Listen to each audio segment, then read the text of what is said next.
우리가 주님을 만날 그날을 기다리고 있죠. 간절하게 기다리고 있습니다. 우리가 공중으로 채어 올라가 주님을 만나는 것을 성경은 복된 소망이다 이렇게 말씀하고 있습니다. 그래서 구원받은 사람이라면, 그리스도인이라면 당연히 주님께서 이 세상에 다시 오신다고 하신 약속을 믿고 또 그 약속을 기다리는 것이 정상이겠죠. 근데 이제 문제는 뭐냐면 성경에 없는 것들을 지어내서 가르치는 자들이 있어요. 그래서 마치 주님께서 뭐 올해 안에 오신다든지 아니면 뭐 언제 안에 오신다든지 이런 걸 정해놓고 이렇게 사람들을 이제 속이는 사람들이 있습니다. 그래서 주님께서 오실 때가 가까이 왔다. 이 말은 사실이죠. 우리가 할 수 있습니다. 또 주님께서 빨리 오셨으면 좋겠다. 그렇게 말할 수 있죠. 또 주님께서 빨리 오실 것이다. 이렇게 말하는 것도 괜찮습니다. 잘못된 말이 아니죠. 그런데 예를 들면 주님께서 올해 안에 오실 것이다. 이렇게 말하는 건 잘못된 말이죠. 주님께서 올해 안에 오셨으면 좋겠다. 이거는 잘못된 말이 아니죠. 자기가 원하는 바를 말하는 거니까 잘못된 말이 아니고, 주님께서 오늘 오셨으면 좋겠다 이렇게 말하는 것도 잘못된 게 아니죠. 내가 그렇게 바란다는 거니까. 근데 주님께서 오늘 밤 12시에 오실 것이다 이렇게 얘기하면 그건 잘못된 거죠. 성경에서 분명히 우리가 그날과 그 시각도 알 수 없다고 말씀하고 있고요. 또 때와 시기, 주님의 왕국이 임하는 그 때와 시기도 우리의 알 바가 아니라고 사도행전 1장에서 분명히 말씀하셨습니다. 또 주님께서 오시는 그 날과 시각은 우리가 알 수 없다고 말씀하셨어요. 심지어 아들도 모른다고 말씀하셨습니다. 천사들도 당연히 모르고 아들도 모른다고 말씀하셨어요. 아들 하나님이신 예수님은 전능하신 분이잖아요. 근데 왜 아들도 모른다고 하셨을까요? 그날은 정해지지 않았기 때문입니다. 몇 월 며칠 이게 정해지지 않은 거예요. 그날을 정하는 분은 아버지 하나님입니다. 아버지 하나님이 지금이다 하시면 아들 하나님께서 그때 즉시 셋째 하늘에서 이 세상으로 또 공중으로 오시는 거죠. 그래서 아들 하나님께서는 항상 실행을 하시죠. 아버지 하나님께서 정하십니다. 창세 전에 어떤 것들을 정해 놓으시죠. 그럼 아들 하나님께서 실행을 하시는 겁니다. 삼위일체 하나님께서 이렇게 다 각자의 어떤 역할을 나눠서 일하고 계시죠. 성령 하나님께서는 지금 이 세상에서 믿는 사람들 안에서 인도해 주시고, 또 믿지 않는 사람들 안에서도 죄와 심판에 대해서, 의와 심판에 대해서 책망하시고, 그 다음에 사람들을 예수님으로께로 인도해 주시는 그런 역할을 또 하고 계신 거죠. 그래서 이 삼위일체 하나님께서는 각자 자신의 역할이 있어요. 그래서 그 역할을 맡아서 하시는데, 그 날과 시각을 정하시는 건 아버지 하나님께서 하시는 일이고, 그 다음에 아들 하나님께서는 그날을 아버지께서 정하시면 바로 즉시 이제 순식간에 눈 깜짝하는 그 사이에 공중으로 임하시는 거겠죠. 그래서 이 독립침례교회 대부분 세대주의가 바른 성경 해석이라는 데 동의하고 이제 실행을 하고 있죠. 믿고 실행하고 있어요. 또 이제 세대주의와 전천년주의라는 게 정확히 같은 말은 아니지만 거의 비슷하죠. 세대주의자들은 대부분 다 전천년주의자고, 전천년주의자들 대부분 다 세대주의자입니다.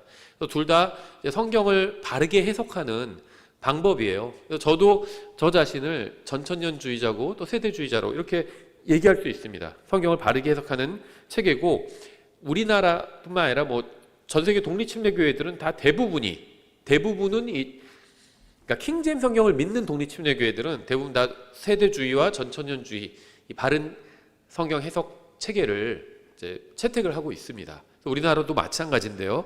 한국에도 한 독립침례교회가 100개 정도 될까요? 100개가 조금 안 되죠. 100개가 좀 안 되는 걸로 알고 있어요. 근데 이 교회들 대부분 다 전천년 세대주의를 채택하고 있습니다. 그런데 이제 개 중에서 일부 어떤 사람들이 이제 그 소위 말하는 시한부 종말론과 같은 주장을 하고 있어요. 뭐 주님께서 3년 내로 오실 것이라든지 뭐 이런 주장을 하고 있습니다. 제가 말씀드린 것처럼 3년 내로 오셨으면 좋겠다 이렇게 얘기하는 건 잘못이 아니죠. 유일한 문제라면 왜 하필 3년 내냐, 올해 안에 오셨으면 좋겠다, 아니면 이번 달 안에, 이번 주 안에, 아니면 오늘 오셨으면 좋겠다, 차라리 그렇게 말하는 게 더 바르겠죠. 전 주님께서 당장 오셨으면 좋겠습니다. 저도 제가 주님을 위해서 어떤 일을 하겠다 계획해 놓은 것들이 있고 또 뭐 여러 가지 생각하는 것들이 있는데 그런 거 다 안 해도 되잖아요. 주님께서 바로 오시면.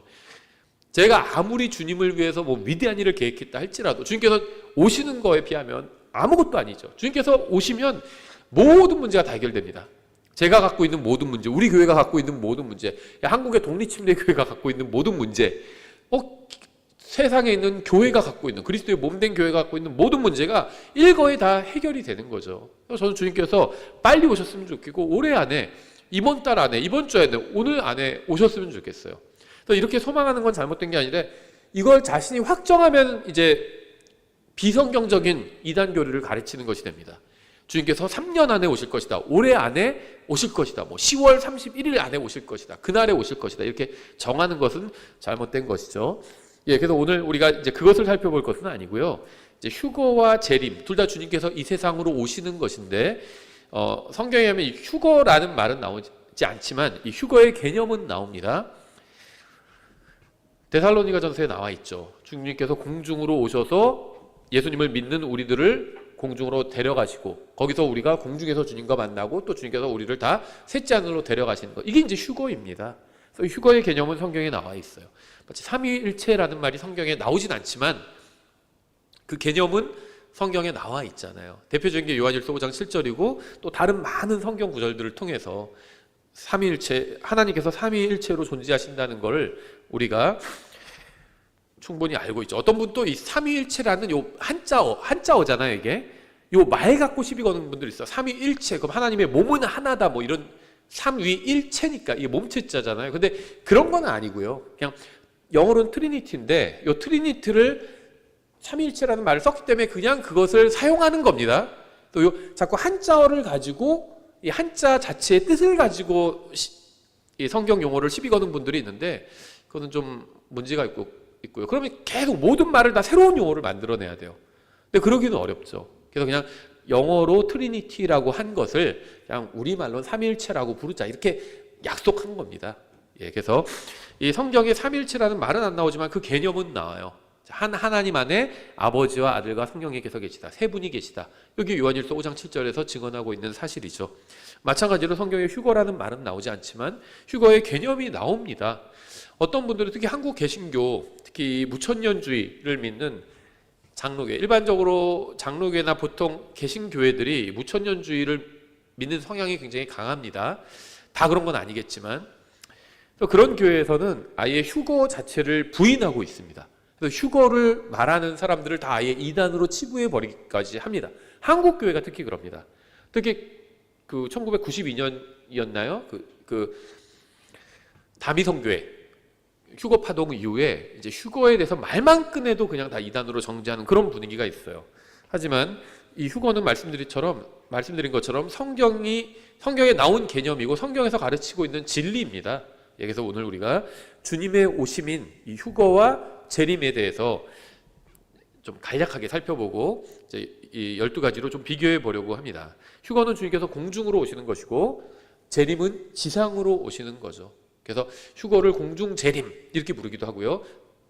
우리가 말하는 이 재림을 지상 재림 이렇게 말하기도 합니다. 그래서 휴거와 재림을 다 그냥 재림이라고 이렇게 얘기하는 경우도 있어요. 보통 얘기할 때 휴거는 공중 재림, 우리가 말하는 재림은 이제 지상 재림 요 의미로 사용하는 거죠.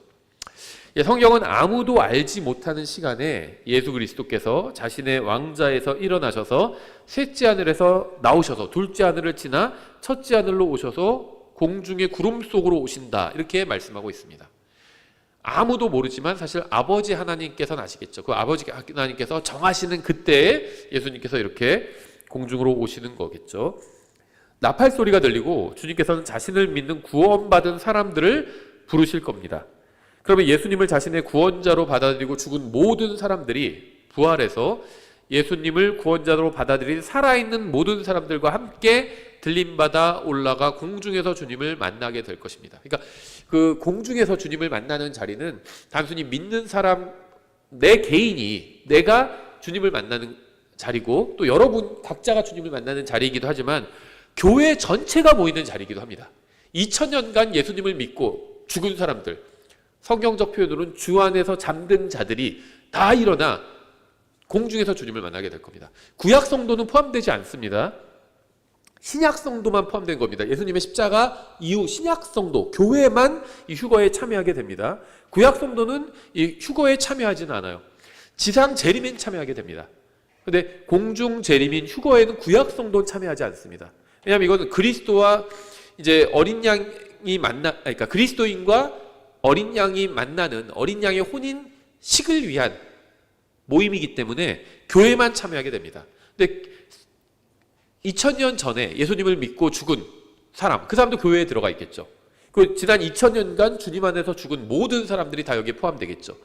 그리고 살아있는, 만약에 주님께서 오늘 공중으로 오신다면 아직 우리는 살아있죠. 예수님을 믿고 살아있는 이 사람들이 다 공중에서 만나게 됩니다. 그래서 교회, 그러니까는 얼마나 될까요, 수가? 알 수는 없겠죠, 정확한 수로. 어떤 분은 한 수백만 정도다 이렇게 생각하시는 분도 있어요. 1000만이 채 안 될 것이다. 그러니까 지금 이 세상에 예수님을 진실하게 믿고 구원받은 사람이 1000만이 안 될 것이다 이렇게 보더라고요. 역사적으로 쭉 보면 지금 인구가 이제 많잖아요, 가장. 지난 2000년간에 예수님 믿었던 사람들 쭉 다 해도 지금 이 세상에 있는 사람 믿는 사람보다 오히려 수가 많지는 않을 것이다 이렇게 보시는 분도 있더라고요. 근데 정확한 건 알 수 없죠. 수백만, 적게는 많으면 수천만의 사람들이 공중에서 이제 만나게 될 것입니다.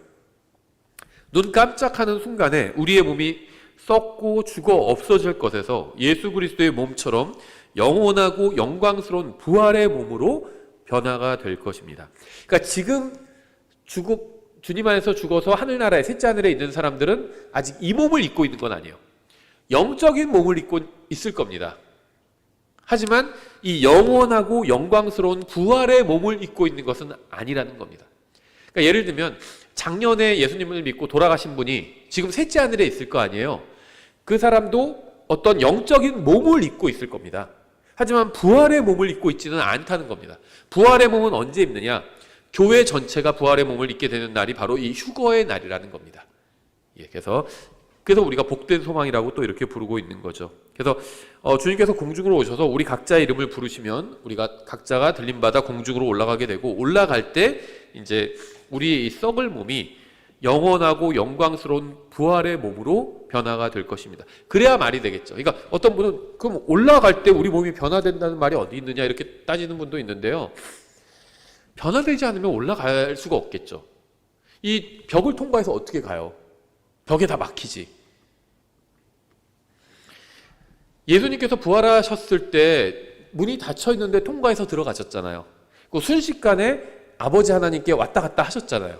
그래서 마리아가 처음에 예수님을 잡으려고 예수님께서 내 몸에 손대지 말라고 하셨죠. 아직 아버지께 올라가지 않았다. 근데 나중에는 부활하신 예수님 보고 막 잡고 사람들이 손을 댔잖아요. 그 나중에 예수님께서 내 옆구리에 손을 넣어보라고도 하셨잖아요. 그러니까 아버지 하나님께 셋째 하늘에 갔다 오신 겁니다. 순식간에. 그리고 이런 문이 닫혀 있어도 다 통과하고. 그러니까 우리가 휴거돼서 올라갈 때 그런 몸으로 변화가 돼야 됩니다. 그러지 않으면 아예 올라갈 수가 없어요. 그리고 지금 대기권을 넘어서 거기까지 어떻게 맨몸으로 올라가요? 그래서 올라갈 때 아마도 몸이 변화가 될 것이라고 이렇게 보는 게 이제 합리적이겠죠. 그래서 우리는 셋째 하늘로 올라가서 그리스도의 심판석에서 정결하게 될 것이고, 순결한 처녀로서 어린 양의 혼인식에 참석해서 하나님의 어린 양이신 예수 그리스도와 결혼하게 될 것입니다. 지금은 이제 약혼만 한 사이예요. 근데 성경에 의하면 약혼한 사이라 할지라도 결혼한 것과 거의 같습니다. 거의 같아요. 그러니까 세상에서도 사실혼 관계 같은 게 있잖아요. 그래서 사실혼 부부도 거의 그 법적으로 결혼한 부부의 지위를 거의 누리게 되잖아요. 그게 장단점이 있다고 생각합니다. 성경적인 면도 있고 좀 비성경적인 면도 있는데, 성경적인 면은 뭐냐면 아직 결혼식을 하지 않은 정식 부부가 아니더라도 성경에선 약혼을 했으면, 약혼했다는 게 결혼하기로 약속했다는 거죠. 그러면 결혼한 부부로 돼버립니다. 그래서 마리아와 요셉이 정혼했을 때 천사가 요셉에게 나타나서 네 정혼한 아내 마리아 데려오기를 두려워하지 말라 이렇게 얘기했거든요. 아직 결혼 안 했어요. 동침도 안 했고 결혼을 약속한 사이였습니다. 그런데 요셉에게 천사가 마리아를 네 아내라고 부르고 있거든요. 그러니까 성경에 의하면요, 결혼식을 올려야 아내가 되는 것이 아니라 결혼을 하기로 약속을 하면 아내가 되는 겁니다. 그래서 우리는 예수님과 아직 결혼식을 하진 않았어요. 그건 이제 휴거돼서 올라가면 하게 됩니다. 그래서 예수님 안에서 죽은 모든 사람들, 전 교회가 다 모이는 겁니다. 교회는 한 몸으로서 예수님의 신부가 되는 거잖아요. 나 개인이 신부가 아니라 교회가 한 몸으로서 신부가 되는 겁니다. 이건 사실은 굉장한 우리한테는 굉장히 유리한 얘기예요. 우리가 아직 어린 양의 혼인식에 참석하진 않았지만 법적으로는 하나님께서 우리를 어린 양의 아내로 대해주신다는 겁니다. 그걸 누릴 수 있는 거예요. 예를 들면 어떤 여자가 재벌가의 며느리가 결혼을 해야 며느리가 되는 거잖아요. 근데 결혼하기로 약속했으면 그냥 그 며느리로 대해준다는 겁니다. 편의를 다 제공해주고. 그거나 마찬가지예요. 하나님께서 우리를 어린 양의 아내로 대해주신다는 겁니다. 예, 그래서 어쨌든 간에 우리가 이제 휴거가 돼서 올라가면 아마도 먼저 그리스도의 심판석이 열리게 될 것이고 그 다음에 어린 양의 혼인식이 열리게 될 겁니다. 그리고 예수님과 함께 신부인 우리가 이 세상의 재림에서 이제 어린 양의 혼인 잔치가 열리게 되는 겁니다. 이 천년왕국 잔치가 어린 양의 혼인 잔치라고 보시면 됩니다. 그리스도인이 세상에서 지금 얼마나 핍박도 받고요. 우리나라 같은 이런 자유로운 국가에서 핍박받지는 않죠. 그냥 조금 사는 게 불편할 수는 있을지 몰라도 욕먹을 수 있을지 몰라도 그렇죠. 교회 다니다 보면 요즘 막 욕하죠. 목사라고 하면 사람들 너무 싫어해요 요즘은. 그래서 좀 욕먹을 수는 있어도 핍박을 받지는 않죠. 독재국가 북한 같은 그런 곳이나 무슬림 국가나 이런 국가에서 아니면 불교 국가나 이런 데서 핍박을 하는 거지 우리나라나 미국 이런 데서는 핍박이 없습니다. 사는 게 조금 불편할 수는 있어요. 사람들한테 좋은 얘기 못 들을 수는 있어도 핍박받지는 않겠죠. 근데 그렇다고 존경을 받지는 않아요. 교회 다닌다고 해서 목사라고 해서 존경받지는 않습니다. 요즘은 그렇죠. 욕먹는 시대지. 근데 우리가 주님 어린 양의 혼인 잔치, 이 천년왕국이 열릴 때 그때는 이제 이 세상 모든 사람들로부터 교회가 존중을 받겠죠. 어린 양의 신부로서 존중받고 인정을 받겠죠. 또 부러움의 대상이 되겠죠.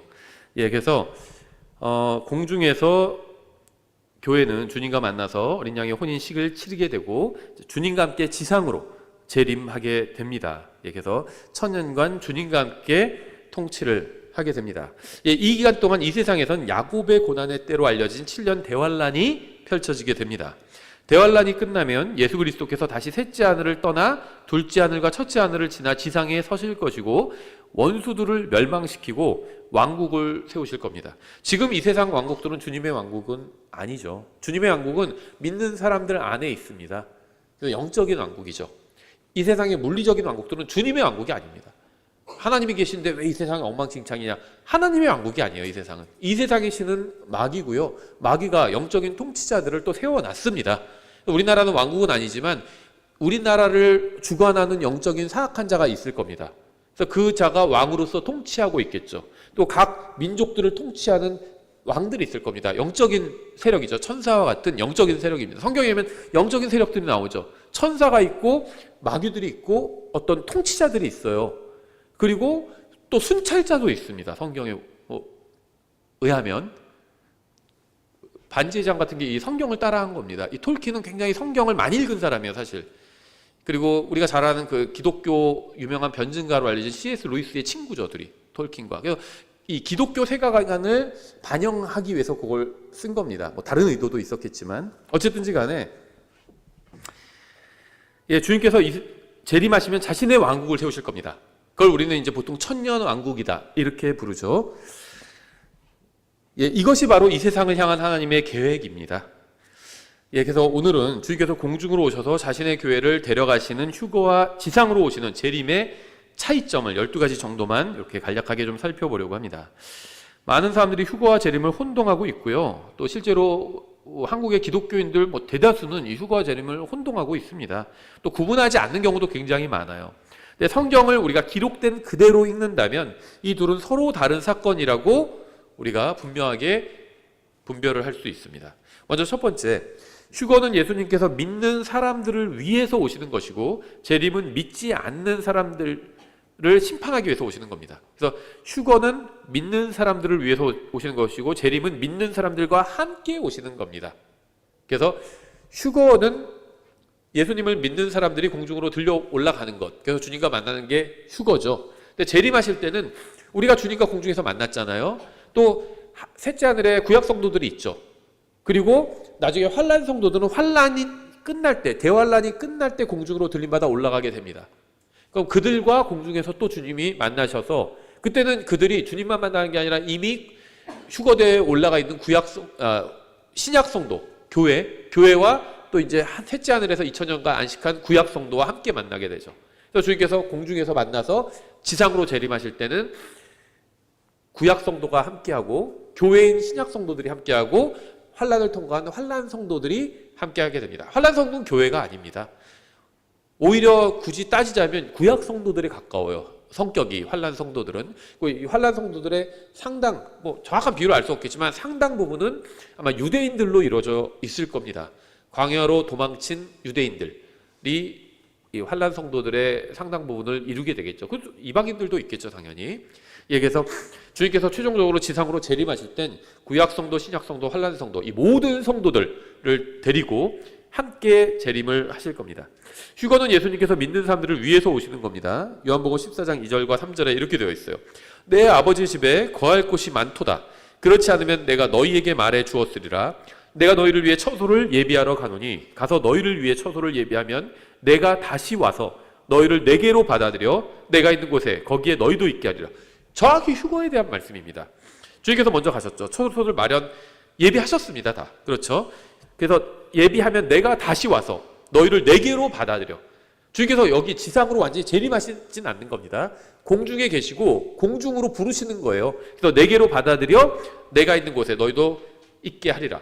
공중으로 받아들여서 거기서 계속 있는 게 아니라 셋째 하늘로 다시 데려가시는 겁니다. 그래서 거기서 이제 함께 있게 하시겠다는 겁니다. 예수님께서 먼저 가서 처소를 예비하고 다시 와서 믿는 사람들을 자신에게로 받아들이신 후에 셋째 하늘로 데려가실 겁니다. 그래서 휴거는 예수님께서 성도들을 위해서 오신 것인 반면 재림은 성도들과 함께 오시는 겁니다. 골로새서 3장 3절 4절 너희는 죽었고 너희 생명은 그리스도와 함께 하나님 안에 감춰져 있느니라. 우리의 생명이신 그리스도께서 나타나실 때 그때 너희도 그분과 함께 영광 가운데 나타나리라. 이렇게 말씀하고 있죠. 세상에서 보면 재림이 갑자기 주님이 나타나시는 겁니다. 교회는 어느 순간 사라져버려요. 이 세상에서. 근데 워낙 이 세상 전체 인구 중에 교회가 차지하는 비중은 많지 않기 때문에 사라져도 별로 사람들이 느끼지 못할 겁니다. 지금도요, 하루에 수많은 사람들이 사라지고 있죠.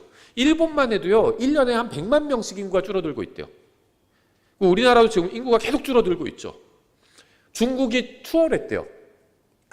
지금 출산율이 우리보다 더 낮대요, 중국이. 우리가 0.75인가 그러고 중국이 0.7인가 그렇대요. 중국도 무섭게 줄어들고 있대요, 인구가. 근데 사람들이 매일 수천 명이 죽고 있죠. 수백 명이 죽고 있고, 한국에서. 전 세계로 보면 수십만 명이 죽고 있겠죠, 매일. 그런데 사람들이 크게 느끼지 못하잖아요. 휴거에서 수십만 명 혹은 수백만 명이 사라져도요, 전 세계 별로 느끼지 못할 겁니다. 전 세계. 지금은 80억이 넘었는데요. 앞으로 한 20, 30년 후에는 한 100억 이상 될 거라고 그렇게 예측하더라고요. 120억 이렇게도 예측하더라고요. 그러니까 지금 주님께서 오신다 해도 80억 인구 중에 몇백만 명 사라지는 거 별로 전 세계에서 뉴스거리가 되지 않을 겁니다.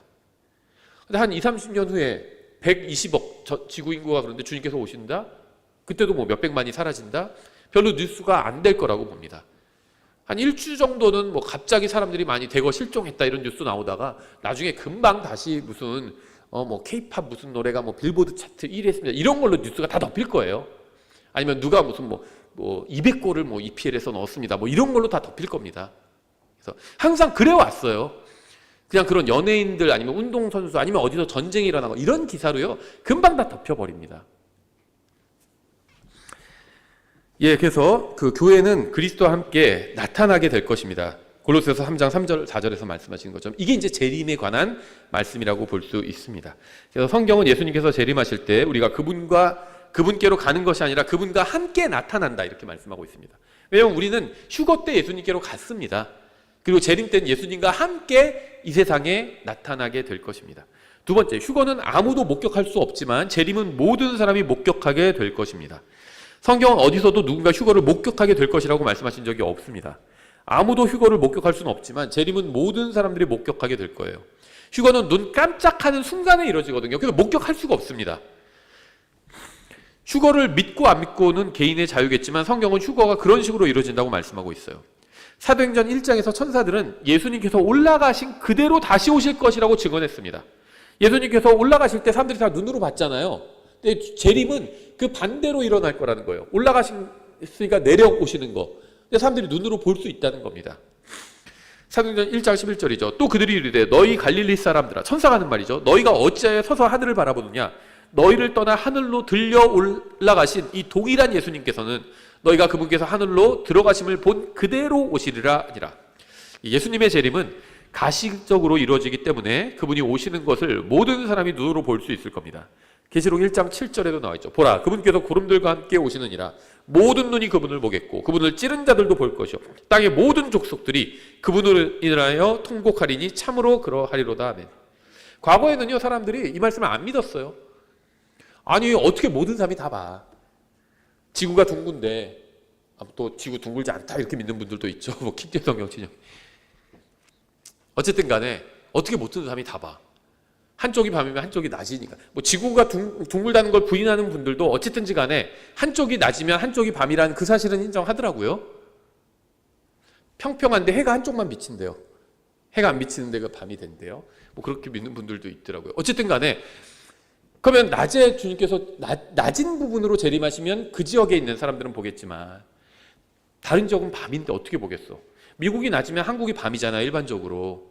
그럼 주님께서 미국이 낮을 때 재림하시면 미국 사람들은 보겠지만 한국 사람들은 다 자고 있을 거 아니야. 밤인데 어떻게 봐? 둥그니까 반대쪽에 주님께서 한쪽으로 오시면 반대쪽에 있는 사람들은 못 볼 거 아니야. 이렇게 생각했는데 지금은 의심하는 사람 없어요. TV로 통해서 다 볼 수 있습니다. 주님께서 생각해보세요. 주님께서 공중에서 말을 타시고 오시고 성도들이 함께 오면 전 세계 뉴스가 다 보도할 거 아니에요. 막 사이렌을 울리고 난리가 날 겁니다. 갑자기 뉴스 속보 뜨고요. 다 난리가 날 거예요. 보게 될 겁니다. 모든 사람이 다 보게 될 거예요. 자다가 시끄러워서 딱 일어나서 뉴스를 딱 켰더니 인터넷 딱 동영상 봤더니 갑자기 막 재림하시는 영상이 막 실시간으로 올라오고 있을 거 아니에요. 근데 그거 보면서도 그냥 나 잠이나 자야겠다 이런 사람 아무도 없을 겁니다. 다 깜짝 놀라가지고 볼 겁니다. 이거 무슨 일이지? 얼마 전에 예전에 7년 전에 사라졌던 내 친구가 예수님께서 공중으로 오실 거라고 얘기했었는데 그건가? 난 하나님 같은 거 없다고 그랬는데 예수님 같은 거 없다고 사람들이 다 지어낸 얘기라고 했는데 예수님께서 무슨 내 죄값을 십자가에서 갚아줘. 나 그거 다 부인했었는데 그런 게 갑자기 생각나겠죠. 통곡하는 겁니다. 큰일 났구나. 그 친구 말이 다 맞았구나. 성경에 기록된 거 다 사실이었구나. 나를 심판하러 오시는구나. 통곡하게 되는 겁니다. 호랑이를 한 번도 보지 않은 강아지도요, 호랑이 앞에서는 오줌을 쌉니다. 호랑이 한 번 표현하는 걸 들으면 다 오줌을 싸요. 한 번도 본 적이 없어도. 내가 봤더니 전에 보니까 호랑이 되게 무섭더라. 그런 거 모르는 강아지도요, 다 질질 쌉니다. 본능적으로 알아요. 나는 죽었구나 하는 걸. 예수님께서 공중으로 재림하시면요, 이 세상 사람들 다 본능적으로 알게 됩니다. 큰일 났구나. 우린 죽었구나. 심판하시는구나. 정말 심판받게 되는구나. 이걸 알게 될 겁니다. 그래서 성경에 의하면 예수님의 재림은 해가 뜨는 것과 같기 때문에 해가 뜨는 것을 모든 사람들이 볼 수 있는 것처럼 주님을 맞을 준비가 되었든 되지 않았든 상관없이 모든 사람이 재림하시는 주님을 보게 될 것입니다. 세 번째, 휴거는 공중으로 오는 것이고 재림은 지상으로 오는 것입니다. 휴거 때 우리는 공중에서 주님을 만나게 될 겁니다. 데살로니가전서 4장 17절에 잘 나와 있죠. 그 뒤에 살아서 남아있는 우리가 그들과 함께 구름들 속으로 채어 올라가 공중에서 주를 만나리라. 그리하여 우리가 항상 주와 함께 있으리라. 그때부터는 이제 우리가 육체적으로도 주님과 항상 함께 있는 겁니다. 천년왕국 때도 주님께서 지상에 예루살렘의 왕자에 계시면 우리도 거기 있는 거예요. 주님께서 갑자기 내가 목성의 볼일을 보고 오겠다 하면 우리도 다 같이 가는 겁니다. 항상 주님과 함께 있게 되는 거예요. 얼마나 좋아요. 또 우리는 공중에서 주님을 만나 대환란이 끝날 때 지상으로 주님과 함께 돌아오게 될 것입니다. 스가랴서 14장 3절. 그때 주께서 나아가서 그 민족들과 싸우시되 전에 전쟁의 날에 싸우신 것 같이 하시리라. 그날에 그분의 발이 예루살렘 앞 동쪽에 있는 올리브산 위에 설 것이요. 여기 어디죠? 사도행전 1장에서 주님께서 재림하신 곳이, 들려 올라가신 승천하신 곳이잖아요. 근데 그곳으로 다시 오시는 겁니다. 올리브산 위에 설 것이요. 올리브산이 거기에 한가운데서 동쪽과 서쪽으로 갈라짐으로 심히 큰 골짜기가 생길 것이며 그 산의 반은 북쪽으로 그 산의 반은 남쪽으로 이동하리라. 재림하시면 올리브산이 완전히 쪼개지게 되는 겁니다. 그래서 3절에서 말씀하시는 주님, 로드는 여호와 하나님인데요. 근데 이 예언은 예수님의 재림에 관한 것이죠. 따라서 우리는 여호와 하나님이 바로 예수 그리스도라는 사실을 알 수 있습니다. 그래서 성경에 따르면 주 여호와 하나님께서 이 세상으로 다시 오시는 겁니다. 그분께서는 이 세상으로 오셔서 올리브산 위에 서실 것인데 교회를 위해서가 아니라 민족들과 싸우러 오시는 겁니다. 교회를 위해서 오시는 건 휴거였죠. 휴거 다음에 7년 후에 이 세상으로 오시는 건 민족들과 싸우기 위해서, 다시 말하면 심판하기 위해서 오시는 겁니다. 네 번째, 휴거 때는 주님께서 직접 오시지만 재림 때는 천사들을 보내 선택받은 자들을 모으실 겁니다. 환난 성도들을 모시는 겁니다. 환난 성도들은 주님의 아내는 아니에요. 다만 구원받은 사람들이죠. 데살로니가 4장에서는 휴거에 관해서 설명하면서 주님께서 친히 하늘로부터 내려오신다 이렇게 말씀하고 있어요. 하지만 마태복음 24장에 나온 재림에 관한 말씀에서는 천사들을 보내실 것이라고 말씀하십니다. 24장 31절. 그가 큰 나팔 소리와 함께 자기 천사들을 보내리니 그들이 그의 선택받은 자들을 하늘 이 끝에서 저 끝까지 사방에서 함께 모으리라. 에녹은 하나님과 동행했고 하나님께서 그를 대홍수 전에 데려가셨습니다. 주님께서 롯을 구원하실 때는 천사들을 보내어 그와 그의 가족들을 모아서 소돔에서 데리고 나오십니다. 그러니까 에녹과 롯 둘 다 구원받은 사람이지만 방법이 달랐다는 거죠. 에녹은 대홍수 전에 주님께서 직접 데려가셨죠. 근데 롯은 천사를 보내서 주님께서 데리고 나오셨습니다. 천사들이 데려간 것은 항상 선택받은 백성인 이스라엘과 관련이 있어요. 나사로는 선택받은 백성이었기 때문에 천사들에 의해 아브라함의 품으로 옮겨졌습니다. 하지만 교회는 천사들에 의해 옮겨지는 것과는 관련이 없습니다.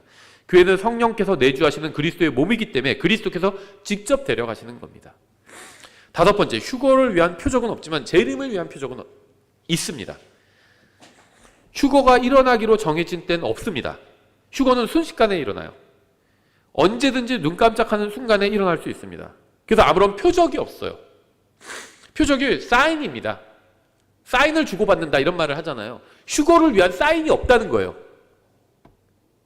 어떤 일이 일어나야 그 다음에 휴거가 일어날 것이다 이런 게 없다는 겁니다. 언제든지 휴거가 일어날 수 있어요. 그래서 제가 시계로 표현하면 이렇게 표현합니다. 우리나라 뭐 살기 좀 괜찮은 나라, 전 세계적으로 보면 특히 이 열차 시간 굉장히 정확하게 대부분 지켜집니다. 그렇죠. 보통 선진국들이 그렇게 많이 지켜지죠. 열차 시간이 아주 정확하게 지켜지죠. 12시 열차예요. 딱. 근데 지금이 몇 시냐? 11시 59분 59초입니다. 거의 12시 직전이에요. 지금이 그런 때입니다. 그러니까 12시 열차니까 언제든지 올 수 있어요. 그렇죠. 근데 열차가 무슨 연착하거나 사정이 있으면 12시 1분에 올 수도 있죠. 우리는 몰라요. 사정을.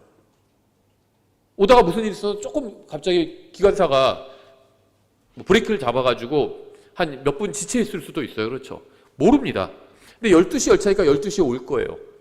화장실 가고 싶어도 참아야 됩니다. 기다려야 돼요. 열차 타서 거기서 볼일을 봐야 돼요. 그렇죠. 화장실 가면 안 돼요. 기다려야 됩니다. 지금 그런 때라는 겁니다. 언제든지 열차가 올 수 있어요. 언제든지 휴거가 일어날 수 있습니다. 휴거를 위한 표적이 없어요. 성경은 악하고 음란한 세대가 표적을 구한다고 했지 교회가 표적을 구한다고 하지 않았습니다. 교회는 표적을 구하지 않아요. 왜 그런 줄 아세요? 교회는 말씀을 믿거든요. 신랑이신 예수 그리스도의 약속을 믿어요. 교회는. 표적 없어도 됩니다. 신랑이 약속해 줬어요. 내가 데리러 올게. 그러니까 진짜 와? 진짜 데리러 오는 거야? 안 오면 어떡할 거야? 아니면 어떤 표적, 뭐 그런 게 없다는 겁니다. 그냥 믿어요. 교회는 예수님을. 근데 이 세상은 예수님을 믿지 않기 때문에 악하고 음란한 세대는 표적을 구하는 겁니다. 교회는 그리스도의 몸으로서 악하고 음란한 세대가 아니라 성령님께서 낳아주신 순결한 처녀입니다. 교회는 언제든 주님께로 갈 준비가 되어 있기 때문에, 준비가 되었다는 것은 우리가 준비되었다는 게 아니라 우리 안에 거하시는 성령님께서 준비되셨다는 겁니다. 어디 갈 때 저희도 뭐 아이들이랑 어디 여행 갈 때 엄마 아빠가 준비되면 준비되는 거예요. 아이들 그냥 차에 싣고 가면 되는 겁니다. 아빠가 준비되지 않으면, 엄마가 준비되지 않으면 그럼 갈 수 없는 겁니다. 그렇죠? 우리는 준비되지 않는 경우가 너무 많아요. 여러분 준비되어 있나요? 이 세상을 떠날 준비가 되어 있나요? 잠깐만, 내가 뭐뭐 하고 누구한테 복음 전하고 아직 우린 남아야 뭔가 해야 된다고 생각하는 게 있을 수 있어요. 근데 우리는 준비되어 있지 않아도 성령님께서는 준비되어 계십니다. 우리 안에 계신 성령님께서는 준비되어 계시는 거예요. 아버지 하나님께서 딱 지금이다 하시면 예수님께서 공중으로 오시는 거고, 아들 하나님께서, 성령 하나님께서 우리를 데리고 올라가시는 겁니다. 그래서 우리는 준비되어 있지만 성령님은 모든 준비를 다 맞춰주셨습니다. 우리 안에서. 그래서 표적이 필요하지 않아요. 표적은 간음하는 음란한 자에게 필요한 겁니다. 음란한 아내는 남편이 돌아오기 전에 연락을 달라고 합니다. 여보 출장 갔지? 그날 꼭 다음 주 화요일에 오는 거 맞지? 더 일찍 오면 안 돼? 큰일 나거든요, 일찍 오면. 그래서 표적이 필요해요. 그래야 남편이 오기 전에 간음하는 남자를 집에서 내보낼 수 있기 때문이죠. 만약 여러분이 하나님 앞에서 바르고 정결한 처녀라면 여러분에게는 표적이 필요하지 않아요. 우리의 신랑은 언제든 오실 수 있습니다. 출장에서 예정보다 빨리 돌아올 수도 있고요. 업무를 일찍 마치고 퇴근할 수도 있어요. 하지만 순결한 신부는 신랑이 언제 돌아오건 상관하지 않습니다. 언제나 신랑을 맞을 준비가 되어 있기 때문이에요. 오직 음란한 세대만이 주님이 언제 오시는지 알고 싶어하면서 표적을 구합니다. 계산해 보니까 올해 말에 오시고 막 이런 거 구한다는 겁니다. 그래야 주님이 오시기 전에 자신의 범죄를 숨길 수 있다고 생각하기 때문입니다. 성경에는 예수님의 재림 전에 있을 표적이 많이 나와요. 이런 누가복음 21장, 마태복음 24장에 있죠, 주로. 그러니까 이러한 표적들은 항상 주님께서 지상으로 재림하시는 것과 관련이 있지 휴거와는 관련이 없어요. 휴거는 표적이 없습니다. 재림은 표적이 있어요. 재림의 가장 큰 표적이 뭘까요? 휴거입니다. 휴거. 여섯 번째, 휴거 때는 부활이 있지만 재림 때는 없습니다. 휴거 때는 부활이 있어요. 고린도전서 15장 읽어보시면 잘 나와 있습니다. 여기는 고린도전서 15장이 부활장이라고 불리죠. 13장 사랑장, 15장 부활장 이렇게 부르는데 15장에 부활도 있고 휴거도 있습니다. 근데 재림 때는 부활이 없어요. 휴거는 믿는 사람들을 위해서 오시는 것이고 재림은 믿지 않는 사람들을 심판하러 오시는 것이기 때문입니다. 믿지 않는 자들은 재림 때가 아닌 천년왕국 후에 둘째 부활에 참여하게 될 것입니다. 계시록 20장 5절에 있죠. 예수님께서 올리브산으로 재림하실 때는 누구도 다시 살아나지 않습니다. 휴거 때는 부활이 있지만 재림 때는 없어요. 휴거 때 부활하지 못한 사람은 재림 때 부활하지 않고 천년 후에 부활하게 될 겁니다. 일곱 번째, 휴거 때는 믿는 자들의 몸이 변화되지만 재림 때는 아무 변화도 일어나지 않습니다. 휴거 때 믿는 자들의 몸이 변화되죠. 고린도전서 15장 51절부터 54절에 잘 나와 있죠. 보라 내가 너에게 한 신비를 보이노니 우리가 다 잠자지 아니하고 마지막 나팔 소리가 날 때 눈 깜짝할 사이에 순식간에 다 변화되리라. 나팔 소리가 나면 죽은 자들이 썩지 아니할 것으로 일으켜지며 우리가 변화되리니 이는 썩을 것이 반드시 썩지 아니함을 입고 이 죽을 것이 반드시 죽지 아니함을 입을 것이기 때문이라. 그리하여 이 썩을 것이 썩지 아니함을 입고 이 죽을 것이 죽지 아니함을 입을 때에는 사망이 승리 가운데서 삼켜졌도다 하고 기록된 말씀이 성취되리라. 죽을 몸이 죽지 않을 몸으로 천한 몸이 영광스러운 몸으로 휴거 때 변화되게 됩니다. 하지만 성경 어디에서도 재림 때 믿는 자들이나 믿지 않는 자들의 몸이 변화된다는 말씀은 없습니다. 주님께서 재림하시면 창조물은 변화될 겁니다. 천연왕국 된 동물들의 본성도 바뀌게 됩니다. 그래서 사자가 어린 양과 뛰어놀 수 있게 되는 거죠. 동물뿐만 아니라 별들과 물들과 지구 전체가 큰 영향을 받게 됩니다. 하지만 예수님의 재림 때 누구의 몸도 변화된다는 말은 없습니다. 여덟 번째, 휴거는 새벽별과 관련이 있고 재림은 태양과 관련이 있습니다. 신약 성경의 끝과 구약 성경의 끝을 비교해 보면요, 이제 중요한 말씀을 볼 수 있는데 계시록 22장 16절 신약 성경의 마지막 부분이죠. 나 예수는 내 천사를 보내어 교회들 안에서 이것들을 너희에게 증언하게 하였노라. 나는 다윗의 뿌리요 후손이요 빛나는 새벽별이라 하시더라. 해가 뜨기 전에 나가서 일하는 사람들이 있죠. 해가 뜨기 전에 새벽별이 있어요. 교회는 새벽별을 기다립니다. 말라기 4장 1절 보라 화덕같이 불태우는 날이 이 말이니 재림의 날이죠. 참으로 교만한 모든 자 악하게 가는 모든 자가 지푸라기같이 되리라. 다가오는 그 날이 그들을 불태우고 그들에게 뿌리와 가지를 남기지 아니하리라. 만군의 주가 말하노라. 그러나 내 이름을 두려워하는 너희에게는 의의 해가 자기 날개들 안에 병 고치는 능력을 가지고 떠오르리니 너희가 나아가서 외양간의 송아지들 같이 자라리라. 문맥을 보면 이날은 크고 두려운 날로서 재림을 묘사합니다. 2절에서 말씀하시는 의의 해는 예수 그리스도를 의미합니다. 이스라엘은 구약 성경을 믿죠. 그들은 의의 해를 기다리고 있어요. 구약 성경의 맨 끝이 의의 해로 끝나고 있죠. 야곱의 고난의 때 다윗의 70번째 주 후에 있을 예수 그리스도의 재림을 기다립니다. 교회는 빛나는 새벽별을 기다립니다. 교회가 마지막으로 본 말씀은 계시록 22장이잖아요. 계시록 22장에서 새벽별에 대해서 말씀하고 있어요. 의의 해가 아니라. 그래서 새벽별은 해가 뜨기 전에 등장합니다. 교회는 예수님께서 재림하시기 전에 먼저 주님을 만나게 될 것입니다. 이것이 성경이 말씀하시는 진리입니다. 구약 성경의 끝은 의의 해. 그래서 유대인들은 딱 구약 성경까지만 하니까 의의 해를 기다리고 있어요. 재림하시는 예수님을 기다리고 있죠. 그런데 교회는 성경을 다 믿죠. 신약 성경의 끝은 새벽별로 끝납니다. 그래서 교회는 새벽별을 기다리고 있어요. 9번째, 휴거는 위로를 주지만 재림은 두려움을 줍니다. 데살로니가전서 4장에서 휴거는 믿는 사람들에게 위로를 준다고 말씀하고 있어요. 그래서 데살로니가전서 4장 13절부터 17절까지는 휴거에 대해서 말씀하시고 18절에 그러므로 이 말씀들로 서로 위로하라 이렇게 말씀하고 있죠. 위로가 됩니다. 휴거될 때 우리는 영광스러운 몸을 입게 될 거예요. 우리의 모든 걱정거리는 다 사라질 겁니다. 그렇죠? 예수님께서 5분 뒤에 오신다는 사실이 여러분의 마음에 위로를 주지 못한다면 여러분은 무엇인가 잘못된 겁니다. 그렇죠? 생각해 보세요. 5분 후에 오십니다. 예수님께서. 그럼 그게 위로가 돼야 돼요. 정말 주님께서 5분 후에 오신다는 걸 내가 믿는다면 위로를 얻을 수 있겠죠. 내가 지금 하는 모든 걱정이 더 이상 걱정거리가 안 되거든요. 공중에서 주님을 만난다는 진리로 인해서 우리는 위로를 받아야 합니다. 예수님을 만난다는 진리의 말씀은 차가운 세상에 있는 우리에게 따뜻한 위로를 줍니다. 근데 재림은 달라요. 아모스 5장 18절 주의 날을 사모하는 너에게 화가 있을지어다. 그 날이 너에게 무슨 의미가 있느냐. 주의 날은 어둠이요 빛이 아니니 그것은 마치 사람이 사자를 피해 도망하다가 곰을 만나거나 혹은 집으로 들어가 손을 벽에 대었는데 뱀에게 물린 것 같도다. 주의 날은 어둠이 아니겠느냐. 그것은 빛이 아니니라. 심지어 너무 어둠으로 그날에는 밝음이 없지 아니하겠느냐. 주의 날인 재림을 기다리는 사람들은 이 말씀을 읽으면 위로를 받을 수 있을까요? 휴거는 위로가 되고 재림은 두려움이 되기 때문에 휴거와 재림은 결코 같을 수가 없습니다. 아모스 5장은 교회가 아닌 이스라엘에게 하시는 말씀이죠. 이렇게 휴거와 재림은 대상도 다르고 성격도 다릅니다. 여러분은 성경에서 한두 구절이 아닌 전체를 읽어야 합니다. 그래서 특정한 구절이 어떤 문맥에서 나온 것인지 분별할 수 있어야 합니다. 대부분의 이단 교리는 성경에서 한두 구절만 끄집어내어서 교리로 만든 거예요. 그래서 문맥을 확인하지 않으면 잘못된 교리에 빠질 수 있습니다. 문맥을 항상 보셔야 됩니다. 10번째, 휴거는 하나님의 진노 전에 일어나고 재림은 진노 후에 일어납니다. 데살로니가전서 1장 10절 그분께서 죽은 자들로부터 살리신 그분의 아들께서 하늘로부터 오실 것을 기다리는지 보여주나니 이분은 곧 다가올 진노로부터 우리를 건져내신 예수님이시니라. 여기서 말하는 우리는 사도 바울과 데살로니가 교회 성도들, 믿는 사람들이죠. 근데 다가올 진노로부터 우리를 건져내신대요. 진노로부터 우리는 교회 구원받게 되죠. 진노에 참여하지 않게 되는 겁니다. 왜냐하면 우리가 받아야 될 진노를 예수님께서 대신 받아주셨잖아요. 그래서 우리는 진노를 받지 않는 겁니다. 데살로니가전서 1장 말씀을 계시록 19장과 비교해 보면요.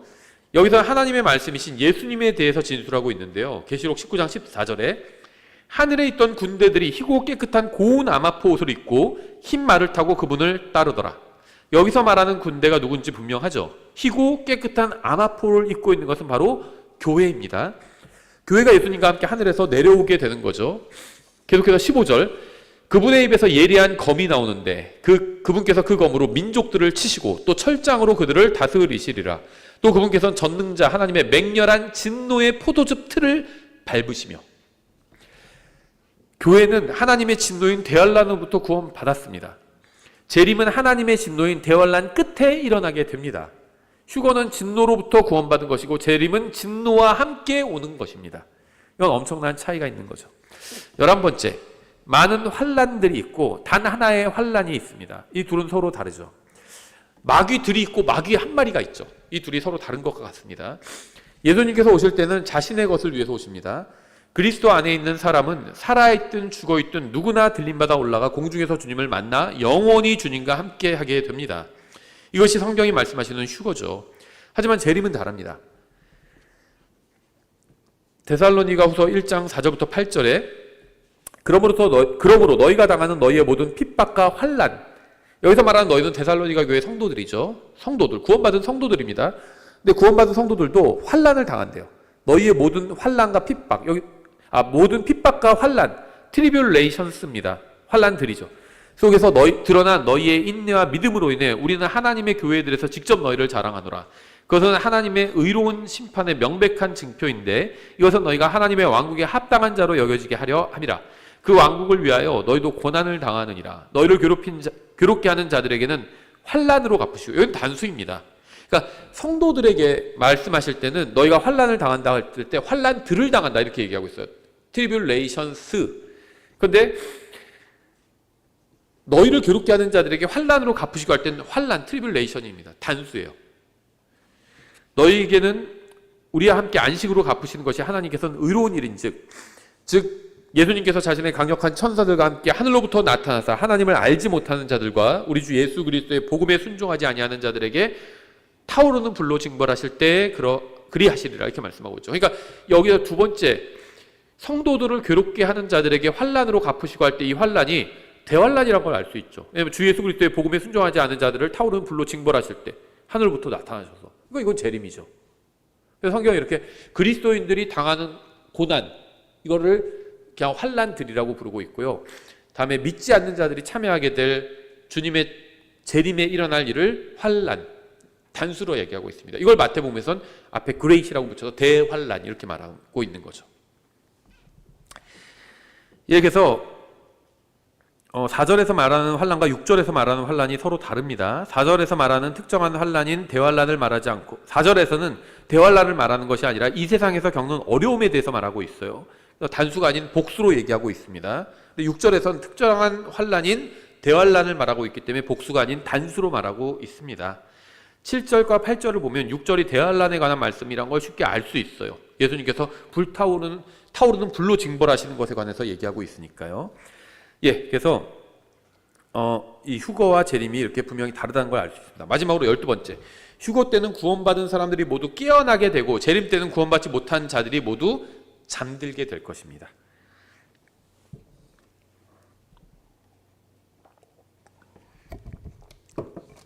휴거 때는 구원받은 사람들이 모두 깨어나게 됩니다. 계시록 20장 5절, 그 나머지 죽은 자들이 그 1000년이 끝날 때까지 다시 살지 못하였더라. 이것은 첫째 부활이더라. 휴거 때는 믿는 사람들이 참된 생명을 누리게 되고 재림 때는 믿지 않는 사람들이 죽음 가운데 던져지게 될 것입니다. 마태복음 13장 41절, 사람의 아들이 자기 천사들을 보낼 것이요 그들이 실족하게 하는 모든 것과 불법을 행하는 자들을 그의 왕국에서 모아다가 불타는 용광로 속에 던져 넣으리니 거기서 통곡하며 이를 갈미 있으리라. 그때 의로운 자들은 자기들의 아버지의 왕국에서 해같이 빛나리라. 들을 자는 들을지어다. 그래서 휴거 때는 믿는 사람들이 썩을 몸을 벗고 썩지 않을 영광스러운 몸을 입게 됩니다. 재림 때는 믿지 않는 사람들이 불타는 용광로 속에 던져서 영원히 멸망하게 됩니다. 휴거 때는 믿는 자들만 데려가고 믿지 않는 자들은 남게 됩니다. 하지만 재림 때는 믿지 않는 자들은 왕국에 그대로 남아있고 믿는 자들이 왕국에 그대로 남아있고 믿지 않는 자들을 데려가서 불타는 용광 속에 던져넣습니다. 그러니까 휴거와 재림이 완전히 반대죠. 휴거 때는 믿는 사람들만 데려가십니다. 믿지 않는 사람들은 남겨두세요. 근데 재림 때는 믿는 사람들을 남겨두시고 믿지 않는 사람들을 데려가서 지옥에 던져 넣으시는 겁니다. 그래서 대환란 전에 교회가 들림받아 올라간다는 사실을 믿지 않는 사람을 보면 논쟁하거나 다투거나 화내지 말고 그 사람을 불쌍히 여겨주고 그 사람에게 진리를 전해주고 그 사람을 위해서 기도해줘야 합니다. 특히 독립침례교회 그런 분들이 많은데요. 저도 과거에 그랬습니다. 자기가 어떤 진리를 알면요, 이 진리를 모르는 사람들과 논쟁하고 싸우고 정죄합니다. 근데 그렇게 하지 마세요. 진리를 모르는 사람들을 불쌍히 여겨주십시오. 그래서 그 사람들을 위해서 참아주고 기다려주고 설명해주고 알려주고 기도해 주십시오. 이게 하나님 앞에서 바른 태도죠. 저는 휴거와 재림은 완전히 다르다고 믿습니다. 성경에서 이보다 더 분명한 교리는 또 없을 겁니다. 우리가 해야 할 일은 우리가 아는 모든 사람이 들림받아 올라갈 수 있도록 그들에게 복음을 전해주는 겁니다. 왜냐하면 우리는 언제 주님께서 공중으로 오셔서 자신의 백성을 부르실지 모르기 때문이죠. 우리는 준비하고 있어야 합니다. 우리가 할 준비는 뭐냐? 다른 사람들에게 진리를 알려주고 예수님을 알려주는 거예요. 그래서 그 사람도 같이 들림받아 올라갈 수 있게 하는 겁니다. 기도하겠습니다. 하나님 아버지, 주님께서 주신 말씀으로 인해 감사드립니다. 저희는 주님께서 속히 오시기를 원합니다. 주님께서 오시는 것에 언제든 주님께서 언제 오시든 저희가 준비되어 있을 수 있도록 주님 도와주시기 원합니다. 예수님의 이름으로 기도드렸습니다. 아멘.